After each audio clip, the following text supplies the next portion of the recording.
আচ্ছা, রাসূল সাল্লাল্লাহু আলাইহি ওয়াসাল্লাম আমাদের জন্য শাফাআত করতে পারবেন?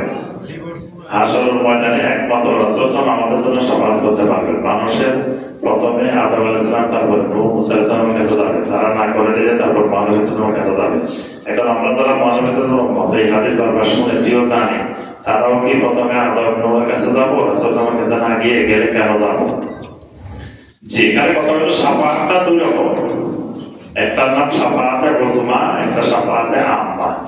একটা হলো মহান শাফাআত, শাফাআতে উযমা।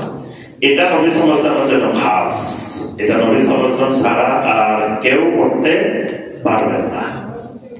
তো এটা আসলে কি আমাদের ময়দানে তো প্রথমে মানুষ যখন এই ভয়াবহতার মধ্যে অতিক্রম করতে থাকবে, তখন মানুষ চারিদিকে ছোটাছুটি করবে, দৌড়াদৌড়ি করবে, কার কাছে যাবে? তখন মানুষ যেই নবীকে, যে রাসূলকে সামনে পাবে, নবী রাসূলদেরকে কিয়ামতের ময়দানে ঠিকা যাবে। কারণ কারো জবান দিয়ে কোনো কথা বের হবে না, নবী রাসূলদের জবান দিয়ে কথা বের হবে। আল্লাহুম্মা সাল্লিম, আল্লাহুম্মা সাল্লিম, নবী রাসূলরা এই কথা বলতে থাকবে।